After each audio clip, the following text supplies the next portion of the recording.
Hola, hola, hola, ¿qué tal? ¿Cómo esteu? ¿Qué tal? ¿Cómo va todo?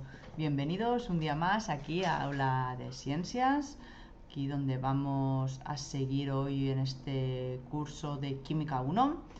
Recordar que hemos estado trabajando la materia como tema introductorio a el otro tema que estuvimos trabajando la semana pasada, que era los gases. Y ahora vamos a empezar con este bloque 6 de sustancias y mezclas, también muy relacionado con el tema de la materia.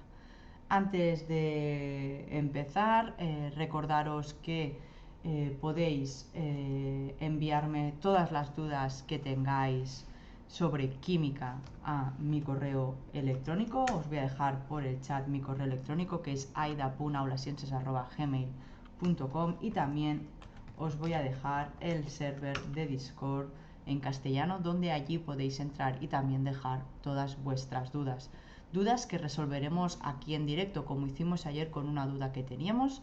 Pues en esta sesión que tuvimos ayer de Study Work With Me, pues estuvimos resolviendo el ejercicio que nos habían mandado. Como era un ejercicio puntual, lo podemos resolver en una sesión de estas de Study Work With Me.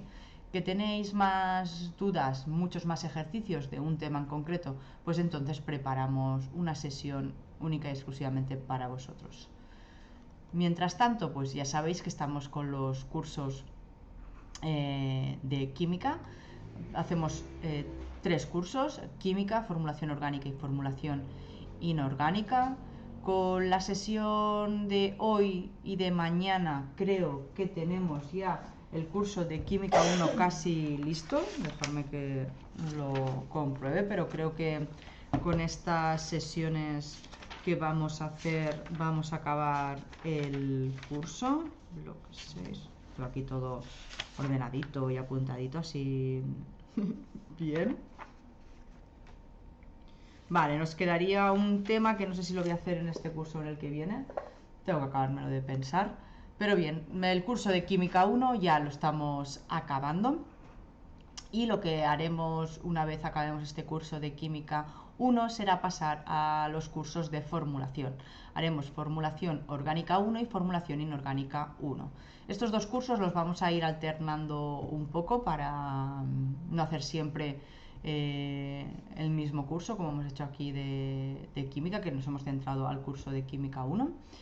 Y entonces recordaros que si vosotros necesitáis unas bases de conocimiento de formulación tanto orgánica como inorgánica, podéis ver los cursos que hemos hecho de introducción, que son la formulación orgánica 1 y formulación inorgánica 1, donde hemos hecho una repasada muy general de lo que es la formulación, la orgánica o la inorgánica, y hemos dado las bases para aprender a formular. Y con los cursos que empezaremos la semana que viene o la otra, nos vamos ya a empezar con compuestos más complicados y vamos a coger un poquito de chicha de las 2 formulaciones.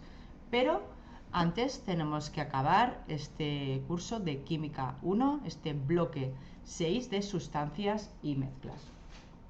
Entonces, nosotros ya en el curso de introducción a la química ya vimos un poco sobre cómo se organizaba la materia y qué eran las sustancias y las mezclas. Lo vimos gracias a esta representación que veis aquí, donde la materia se puede clasificar según su composición en materia homogénea o heterogénea. La materia homogénea es la materia de la cual no podemos distinguir sus componentes, sino que vemos una sola fase, una sola cosa, ¿de acuerdo? Y es porque es una composición homogénea. En cambio, en la heterogénea sí que podemos distinguir los materiales de los cuales está formada, ya sea con el ojo o con un microscopio. Dentro de la materia homogénea podemos encontrar 2 tipos de sustancias: las sustancias puras, que están formadas por un solo elemento, o las mezclas homogéneas, que están formadas por diferentes componentes, pero que no se pueden distinguir unas de las otras. Dentro de las sustancias puras encontramos los elementos y compuestos, de los que ahora pasaremos a hablar un poquito más en profundidad. Y las mezclas, fijaros que tenemos unas mezclas que son homogéneas y otras que son heterogéneas, dependiendo de si están formadas por diferentes compuestos y podemos distinguirlos o no. Entonces, como el tema se llama sustancias y mezclas, vamos a ver esta parte de aquí de la derecha un poquito más en profundidad. Siguiendo en cosas que ya hemos trabajado en cursos anteriores o en este curso, vamos a definir qué es una sustancia pura. Una sustancia pura, ya lo hemos visto, que es una que está formada por una sola fase, donde su composición es uniforme e invariable. Y también hemos visto en estas sesiones anteriores, de las semanas anteriores, que podemos distinguir si una sustancia es pura o no gracias a sus curvas de calentamiento. ¿Por qué?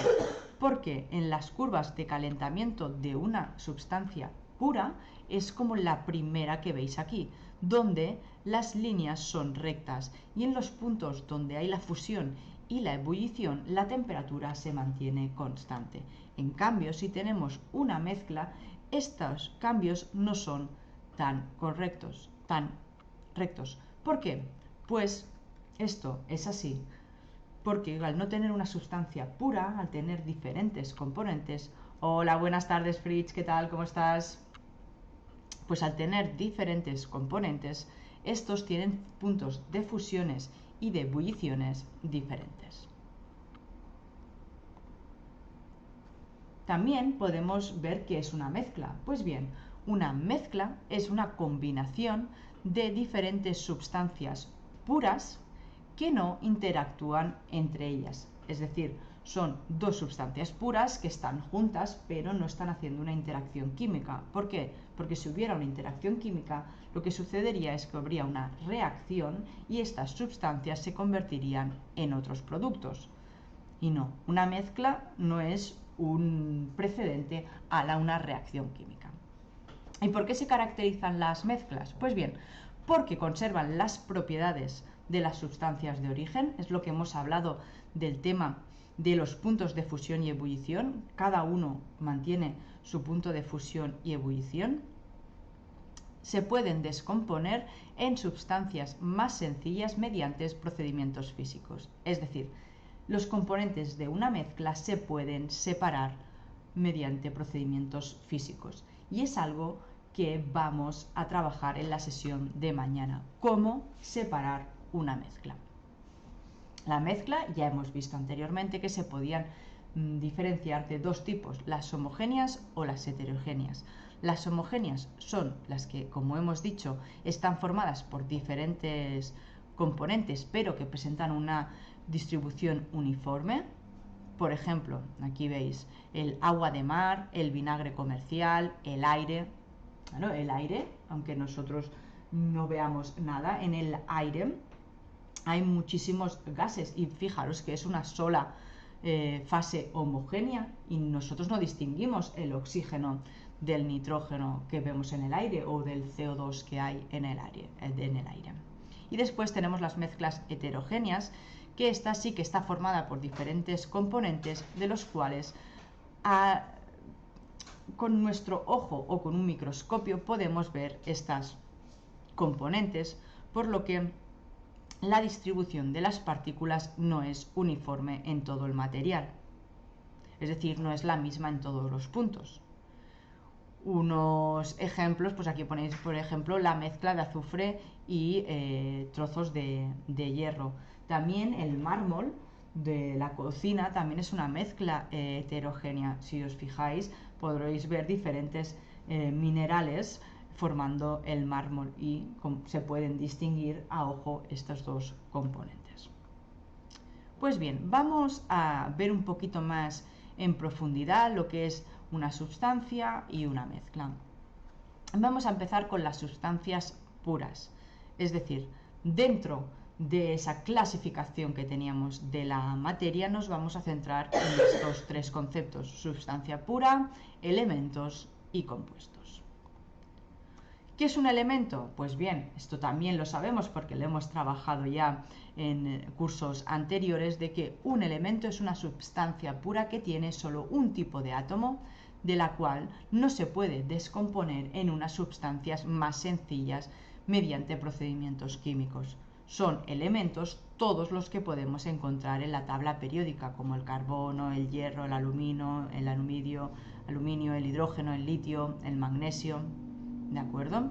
Y todos estos elementos se ordenan en la tabla periódica. La tabla periódica es algo que hemos trabajado en el curso de introducción a la química, así que si queréis saber más cosas, podéis ir a los Google Classroom, que podréis encontrar en el chat, o podéis recuperar las sesiones tanto en Twitch como en YouTube de los cursos anteriores. Entonces, estas sustancias puras, según el número de átomos que forman la molécula, se pueden clasificar en elementos monoatómicos, es decir, formado por un solo átomo, como el helio. La molécula de helio está formada solo por un átomo de helio. Puede ser elementos formados por dos átomos, son los diatómicos, como es la molécula de hidrógeno o de oxígeno, que son dos oxígenos o dos hidrógenos juntos. Y después tenemos los que son los poliatómicos, es decir, que están formados por más de dos átomos, como es el caso del azufre. El azufre, elemento, se encuentra de esta forma, con S8. Son 8 átomos de azufre juntos para formar la molécula de azufre. Y después tenemos también las estructuras cristalinas. Esto también lo estuvimos trabajando en sesiones anteriores. Y por ejemplo, el carbono tiene dos estados fundamentales, que son el grafito y el diamante. El grafito y el diamante, aunque no os lo creáis, están formados de lo mismo, y que es de solo átomos de carbono. Y en el caso del carbono diamante, su forma de estructurarse es de forma de estructura cristalina. Por eso el diamante tiene esta forma de cristal. Para acabar con las sustancias puras, aparte de formar los elementos, también se pueden formar compuestos. Los compuestos son sustancias formadas por más de un tipo de elemento, que se combinan entre sí de una forma definida e invariable. Es decir, si la molécula, como veis aquí en el ejemplo, estamos hablando del agua, el agua es un compuesto, siempre las moléculas de agua estarán formadas por dos hidrógenos y un oxígeno, H2O, dos hidrógenos, un oxígeno. Y los compuestos se caracterizan porque se representan mediante fórmulas, como veis aquí la molécula de agua, de los símbolos de los elementos que lo constituyen y sus subíndices. Este 2 es el subíndice donde nos indica que en esta molécula de agua tenemos dos hidrógenos. También los compuestos se caracterizan porque se pueden descomponer en sustancias más sencillas mediante procesos químicos. Es decir, la molécula de agua se puede descomponer en hidrógeno y oxígeno, que son los elementos que ya no se pueden descomponer en sustancias más sencillas.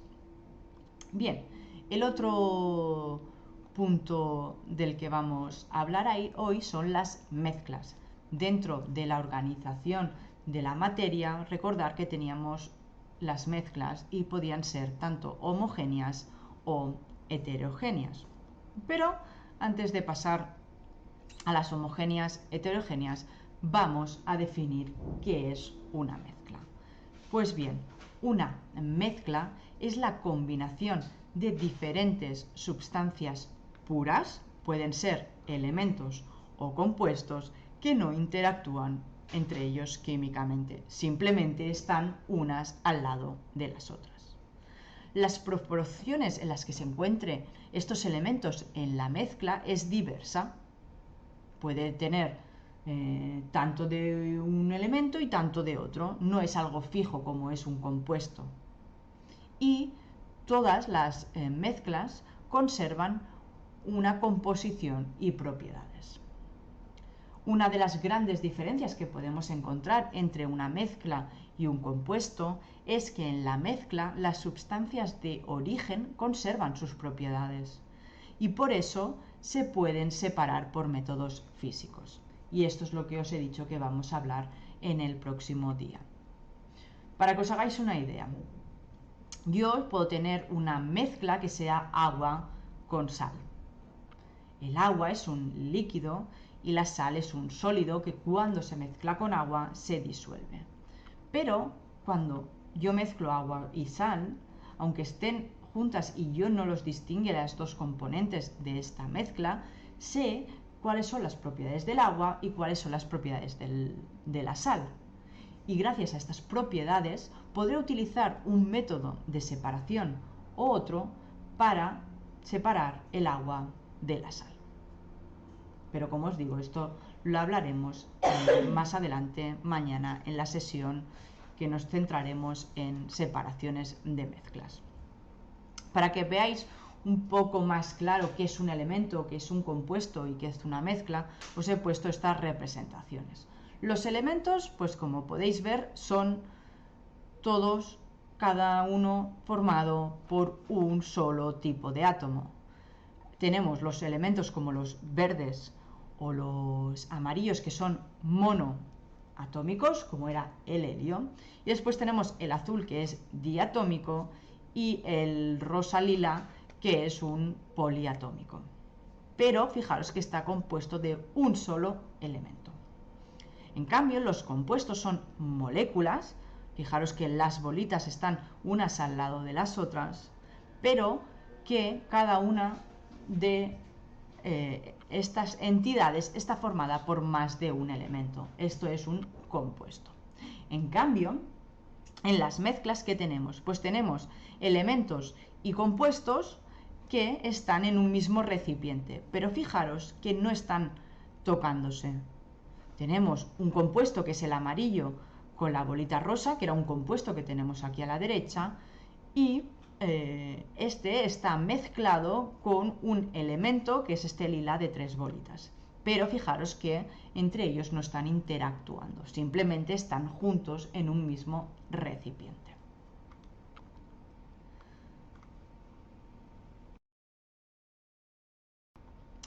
Entonces, ¿qué son las mezclas homogéneas? Pues bien, son las que están formadas por diferentes componentes, porque una mezcla son diferentes componentes mezclados, pero que su distribución es uniforme. Un tipo de mezcla homogénea es lo que se conoce como disolución. Y en química hablamos y trabajamos muchos de disoluciones. En el curso de introducción a la química también estuvimos hablando de las disoluciones, de las propiedades de las disoluciones, la concentración, el tanto por ciento en masa, la solubilidad. Entonces, ¿por qué está formada una disolución? Pues recordar que una disolución está formada por un soluto y un disolvente. El soluto es la sustancia que se encuentra en menor proporción y el disolvente es la sustancia que está en mayor proporción y engloba al soluto. Una de las principales propiedades de las disoluciones es la solubilidad. La solubilidad es la cantidad de soluto que se puede disolver en un volumen de disolvente determinado para formar una solución saturada. Una solución que sea saturada significa que ya en ese disolvente no cabe más cantidad de sólido. Si yo pusiera un poquito más de esa cantidad de sólido de la que me indica la solubilidad, tendría una solución sobresaturada y vería cómo ya no sería una mezcla homogénea, sino que vería dos fases, mi disolución y mi sólido aparte. Recordar que cuando hablamos de disolución, esto es algo que también os expliqué cuando tratamos todo este tema de las concentraciones, de disoluciones, que disolución y solución se utilizan como dos conceptos iguales, ¿de acuerdo? Podemos hablar de una disolución o una solución. Entonces, las disoluciones no tienen por qué ser un líquido con un sólido, es decir, agua con sal, ¿no? Para formar el agua de mar. También las disoluciones pueden ser sólido-sólido, como por ejemplo el acero inoxidable. El acero inoxidable son dos metales que están fundidos juntos. O también puede ser una disolución sólido-gas, como es por ejemplo el humo del tabaco, que es lo que se conoce como una dispersión coloidal, ¿de acuerdo? Para los que no lo sepáis, una dispersión coloidal es un sistema heterogéneo donde hay dos fases, una que es una fase continua y una fase dispersa, que está formada por partículas de grandes dimensiones. Pero bien, no es algo que entre en el tema que estamos tratando. Entonces, dentro de las disoluciones pueden estar diluidas, es decir, muy poca cantidad de soluto en el disolvente, puede estar concentrada, una gran cantidad de soluto en el disolvente, puede estar saturada, es decir, tiene la cantidad de sólido máxima que puede contener el disolvente, puede ser no saturada, es decir, diluida, o sobresaturada, que es lo que hemos dicho, una sobresaturada será la que tiene ya más del sólido que puede absorber el disolvente. Entonces, lo que tenemos para ver la solubilidad de los compuestos son las curvas de solubilidad. Son gráficas, al igual que hemos hecho en temas anteriores, las de calentamiento o las de fases. Son gráficas que lo que hacen es representar la cantidad de soluto que se puede disolver en una determinada cantidad de disolvente. Y esto es en función de la temperatura. Está claro que la temperatura favorece la solubilidad. En algunos casos favorece más y en otros casos no tanto. Si os fijáis aquí en las curvas que tenemos, en el caso del nitrato de potasio, que vemos aquí, fijaros que la curva tiene una pendiente muy alta. Al ir aumentando la temperatura, la solubilidad va aumentando de una forma mucho más drástica que, por ejemplo, en el caso del cloruro de potasio que tenemos aquí, donde la solubilidad va variando al aumentar la temperatura, pero no es tan drástico el cambio como el nitrato de potasio. Pero bien, esto vosotros, los que tomáis café, por ejemplo, lo sabéis perfectamente. Si yo me pido un café con leche, con la leche fría y echo el azúcar le cuesta mucho que se disuelva en el café. En cambio, si pido un café con la leche caliente y le echo el azúcar se disuelve mucho más fácil. Entonces lo que estamos viendo es estas curvas de solubilidad, donde al aumentar la temperatura vemos como la solubilidad es mejor.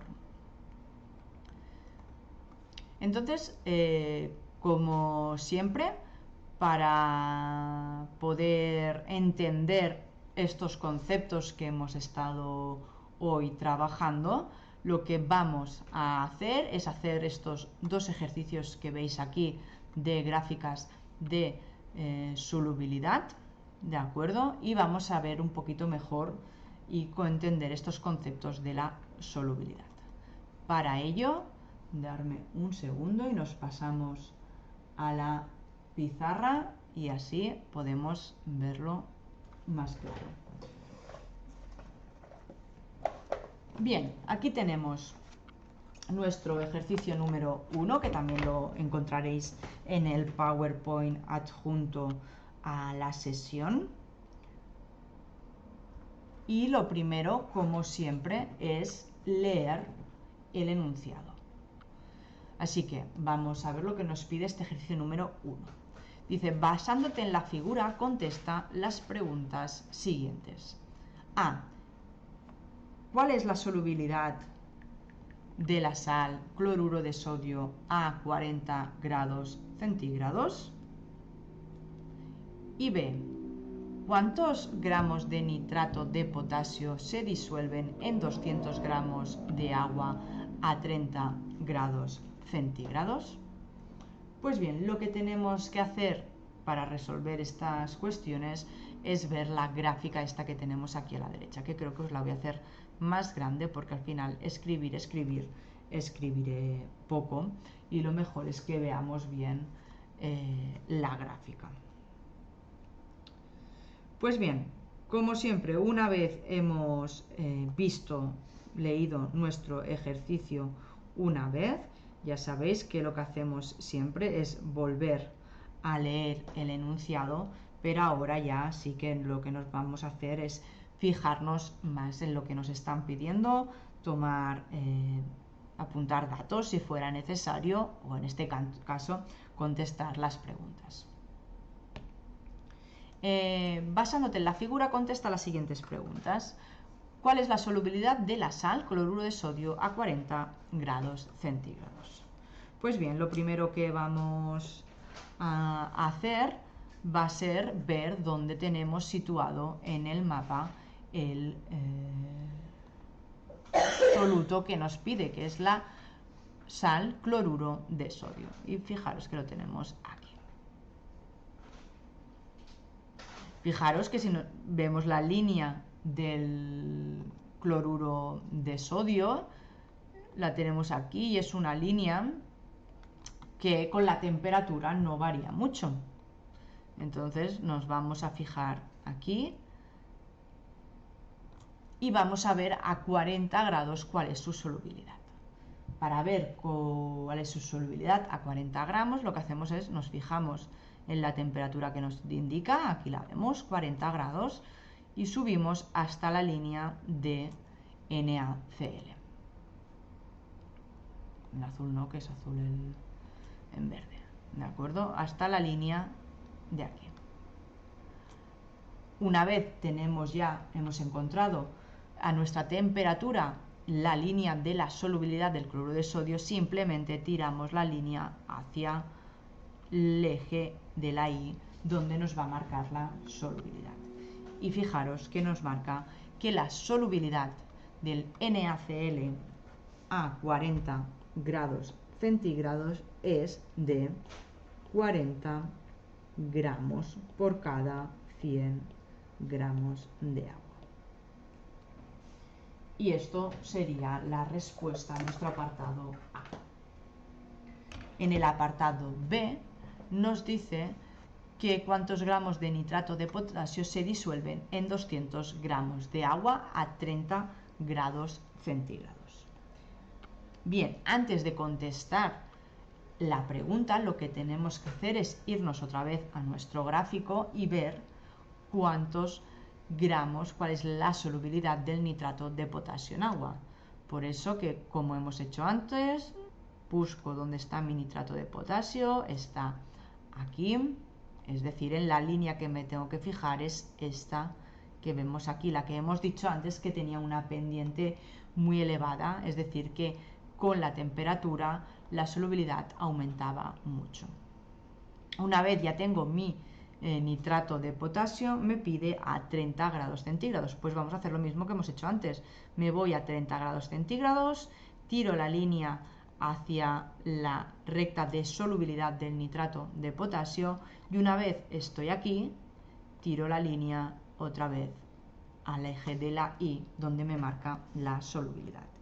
Y la solubilidad del nitrato de potasio a 30 grados centígrados es 50 gramos en 100 gramos de agua. Pero no me está preguntando cuántos gramos de potasio se disuelven en 100 gramos de agua. Me está preguntando que cuántos se disuelven en 200 gramos de agua. Pues bien, es algo sencillo porque es el doble, ¿no? Entonces podríamos rápidamente decir si se disuelven 50 en 100, en 200 se van a disolver 100, pero lo que vamos a hacer es hacer el cálculo numérico, es decir, vamos a hacer un factor de conversión para obtener estos datos. Si yo tengo 200 gramos de agua y yo tengo mi factor de conversión de que 50 gramos del nitrato de potasio son 100 gramos de agua, pues yo pongo mis 100 gramos de agua abajo, mis 50 gramos del nitrato de potasio arriba y después de hacer esta operación obtengo 100 gramos de nitrato de potasio que se disuelven en 200 gramos de agua. Y aquí tenemos pues nuestro apartado B resuelto. Teníamos otro ejercicio que también relacionado con las solubilidades. En este caso yo creo que la gráfica ya se ve suficientemente bien, así que no vamos a ampliarla más. Y vamos a ver qué nos pide este enunciado número 2. Nos dice, la gráfica siguiente muestra la variación con la temperatura de la solubilidad del nitrato de plomo 2 en agua. A. ¿Qué cantidad máxima de nitrato de plomo 2 se puede disolver en 1 kilo de agua a 30 grados centígrados? Y B. A 60 grados centígrados, una disolución de 100 gramos de nitrato de plomo en 200 gramos de agua está saturada. Pues bien, como hemos hecho anteriormente, vamos a volver a leer el enunciado y esta vez pues ya nos vamos fijando en nuestra gráfica. Nos dice que tenemos esta gráfica de nitrato de plomo y nos pregunta qué cantidad máxima de nitrato de plomo se puede disolver en 1 kilo de agua a 30 grados centígrados. Pues bien, como antes, me voy a mis 30 grados centígrados, tiro mi línea hasta la línea de la solubilidad del nitrato de plomo y del nitrato de plomo tiro al eje de la Y. Y veo que el valor de solubilidad del nitrato de plomo 2 a 30 grados centígrados es igual a 65 gramos por 100 gramos de agua. Pero el enunciado no me pide la solubilidad del nitrato de plomo 2, sino que cuánta cantidad se puede disolver en 1 kilo. Pues al igual que hemos hecho justo en el apartado anterior, vamos a utilizar factores de conversión. Si yo tengo 1 kilo de agua, lo voy a pasar de kilos de agua a gramos de agua. Y con mi factor de conversión de 100 gramos de agua son 65 gramos de nitrato de plomo 2, podré obtener los gramos de nitrato de plomo que se pueden disolver en 1 kilo de agua. Y el resultado son estos 650 gramos de nitrato de plomo. ¿Qué nos pide en el apartado B? Pues nos pide que a 60 grados centígrados, vamos a cambiar el color al verde, a 60 grados centígrados, una solución de 100 gramos de nitrato de plomo en 200 gramos de agua está saturada. Pues bien, para saber si está saturada o no, yo me planto aquí en mi recta, veo cuál es la solubilidad a 60 grados centígrados y veo que la solubilidad a 60 grados centígrados es de 95 gramos por cada 100 gramos de agua.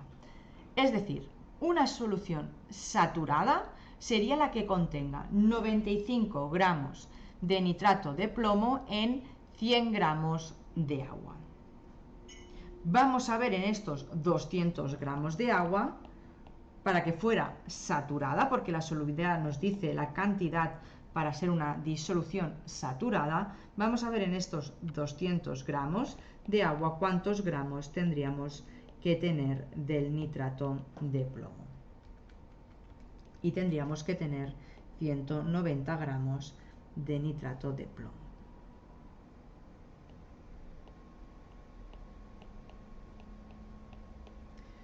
En 200 gramos de agua para que fuera saturada.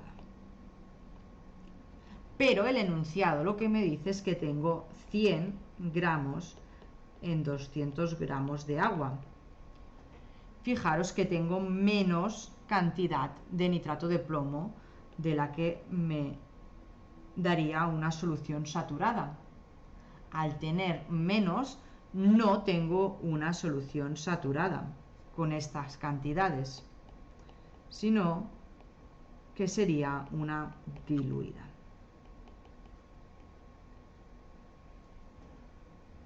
¿Por qué? Porque tengo menos cantidad de la que puede absorber el agua. Todavía podría poner 90 gramos más de nitrato de plomo para conseguir una solución saturada. Bien, con esto hemos hecho los dos ejercicios que teníamos así preparaditos de solubilidad, y para acabar la sesión de hoy nos vamos a ver lo que son las mezclas heterogéneas.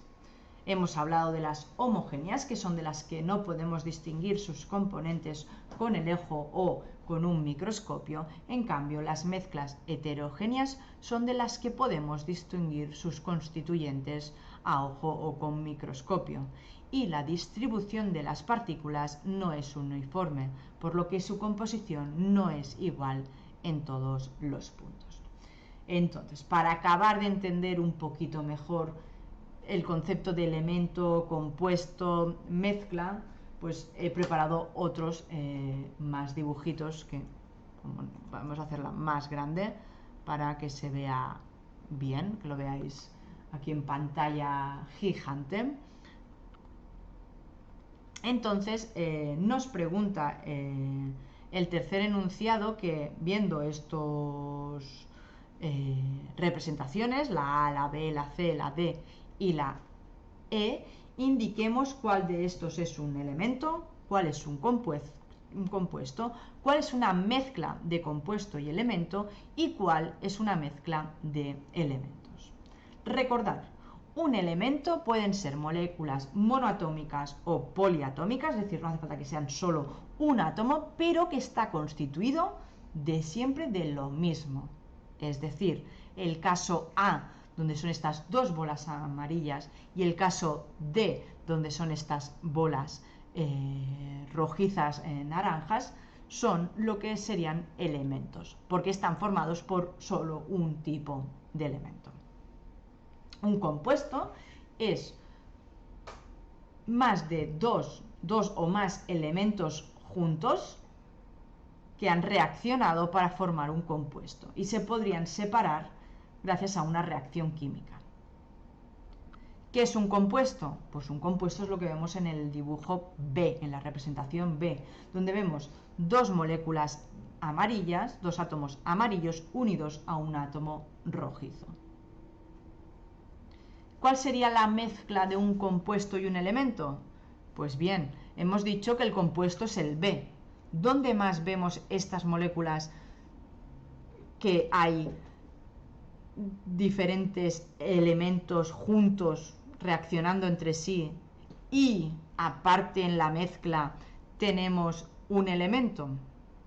Pues lo tenemos en el apartado E, en la representación E, donde vemos estas moléculas formadas por estas bolas roja con tres amarillas y aparte tenemos los elementos de las dos bolas amarillas. Y por último, también podemos ver una mezcla de elementos, que es el apartado C, donde vemos una mezcla de los dos elementos A y D que hemos visto anteriormente. Y con esto acabamos la sesión de hoy, donde hemos hecho esta introducción a las mezclas para poder mañana trabajar sobre los métodos de separación de mezclas. Veremos que tenemos mezclas homogéneas y mezclas heterogéneas, y dependiendo de si son un tipo o del otro, pues el métodos de separación que vamos a utilizar son diferentes. No entraré muy en profundidad en cada uno de los métodos, pero bien, quiero que os suenen cómo se pueden separar. Como siempre, acabamos diciendo que aquí tenéis mi correo electrónico, aida.aulasciencias@gmail.com, también lo podéis encontrar por el chat, donde podéis enviarme dudas tanto de lo que hemos estado trabajando hoy aquí, de las sesiones anteriores o de cualquier otra cosa de química que necesitéis. También os recuerdo que estamos en diferentes redes sociales, que nos ayudáis mucho y nos apoyáis dándonos un simple follow, un me gusta en las publicaciones. Tanto si nos seguís aquí en Twitch como en YouTube vais a poder ir viendo todas las sesiones y aprender química desde cero con nosotros. Y después en las otras redes sociales, Instagram, Facebook, TikTok, Twitter, en YouTube, en los shorts, pues podréis ver siempre que estamos en directo. Recordar que estamos de lunes a jueves por las tardes, y podréis ver pues si estamos haciendo una sesión de resolución de dudas o si seguimos con los cursos, y así podréis estar al día de todo con nosotros. Y nada, familia, muchísimas gracias por haber estado hoy por aquí. En 4 minutos volvemos con la sesión en catalán. Y como siempre, deciros que acabéis de pasar muy buena tarde. Nos vemos en un ratito o mañana. Y recordar que el conocimiento es poder y que la ciencia puede ser divertida. Hasta ahora, familia.